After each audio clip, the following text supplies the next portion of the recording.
Voilà, bienvenue à tous. Nous sommes ici accueillis chez Monsieur Renaud Castiot qui a démarré un projet de maraîchage et qui sera donc le premier jalon de nos différentes étapes. Renaud et Anka, quand même. Et ouais, on a acheté cette ferme. En gros, on est installé ici depuis octobre. Moi, je suis le maraîcher, Anka, elle travaille à l'extérieur. Donc, maraîchage, 1,2 hectare en tout, bio, très peu mécanisé, en vente directe. Donc, vente directe, ça veut dire beaucoup de diversité parce que je vends par panier.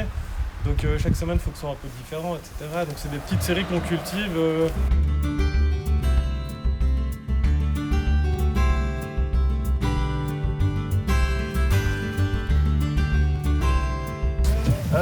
Comme ça, vous voyez, en fait, à la base, c'était comme ici, une pâture. Et donc, depuis octobre, on est arrivé. Donc, petit à petit, je colonise l'ancienne pâture pour la transformer en maraîchage. Là, ce sont des aubergines. Et puis, de l'autre côté, vous avez une ancienne planche de haricots là, qui monte jusqu'au sommet.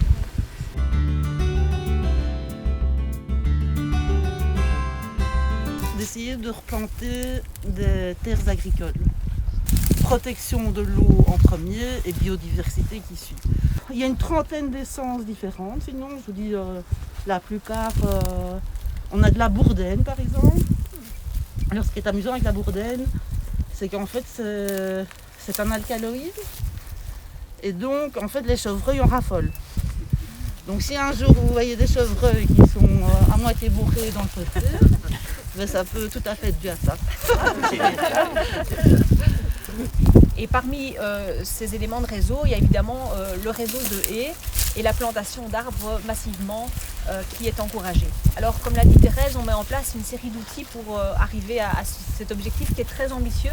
4000 km, c'est à peu près 10% du réseau actuel de haies.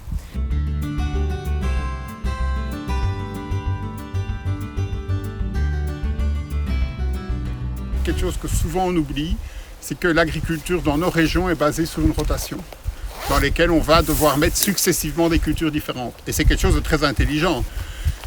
Pourquoi faire des rotations? Parce que ça permet d'éviter de faire des ponts pour les parasites d'une année sur l'autre, ça permet de valoriser différents horizons du sol, ça permet d'utiliser différents éléments du sol. Dans ces rotations, il y a souvent une betterave ou une pomme de terre, ici une betterave derrière nous, il y a des céréales, on met parfois aussi des colzas. L'agriculteur, ce qu'il maîtrise, c'est la question de la gestion du risque. Et donc quand il passe d'un produit chimique à un biopesticide, c'est parce qu'en termes de gestion du risque, il reste dans quelque chose qu'il connaît. Et donc les premiers qui ont mis des luzernes, ils ont pris un risque et puis les autres se sont dit ça marche. Et puis maintenant, il y en a de plus en plus qui mettent de la luzerne parce qu'on maîtrise le risque luzerne. Donc ça, c'est vraiment important d'avoir toujours en tête qu'un agriculteur, c'est quelqu'un qui prend des risques. Et pas quelqu'un qui est dans son confort de son tracteur.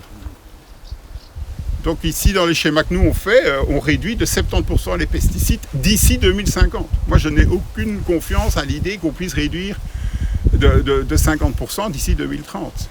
Parce que pour réduire de 50% d'ici 2030, ce n'est pas la volonté des agriculteurs, c'est changer de système. C'est passer du maïs à la luzerne, c'est passer de la betterave à autre chose que je ne sais pas qu'est-ce qu'on va faire d'autre, c'est passer de la pomme de terre à autre chose que je ne sais pas ce qu'on va faire d'autre. Donc c'est pas simplement dire on va en mettre moins, c'est changer des systèmes agricoles et c'est ça toute la difficulté.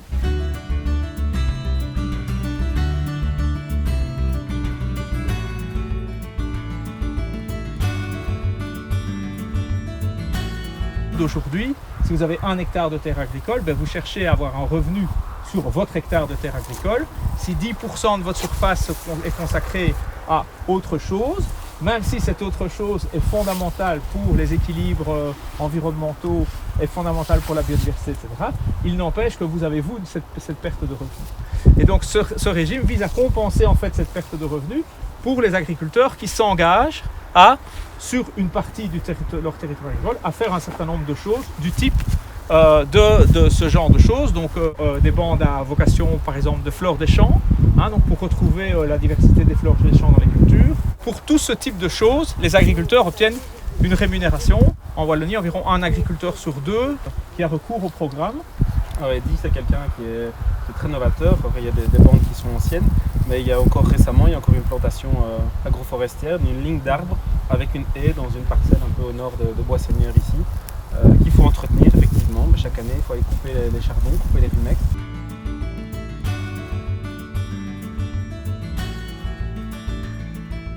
Depuis 25 ans, je cultive des potirons. Depuis que je suis comme ça, que je sais parler, je dis que je veux être fermier, mais j'ai pas de ferme. Donc, il y a 25 ans, les potirons m'ont permis de petit à petit me mettre le pied à l'étrier. Que le problème des potirons, c'est les mauvaises herbes.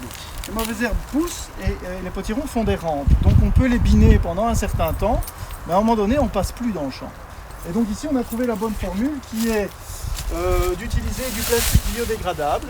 Donc ça, c'est du plastique qui est agréé en bio, qui est fait à base de fécule de maïs qui est certifié sans OGM. Ça, c'est le cahier de charge du bio. Ce plastique biodégradable, on l'utilise parce qu'on a une machine qui est capable de le percer en plantant les mottes de potiron.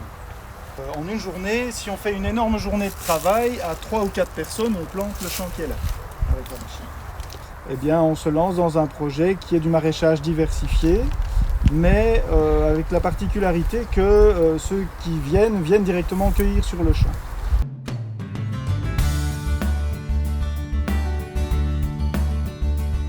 Donc on a mis en place un système où on rentre dans le collectif par le travail. Tu as envie de venir, tu viens, tu travailles pendant un an. Et au bout d'un an, si tout se passe bien et qu'on voit que tu es toujours là et que tu as toujours envie de travailler, à ce moment-là, le collectif intègre une nouvelle personne. Donc, quand on a un ami qui vient travailler avec nous, il repart avec une récolte.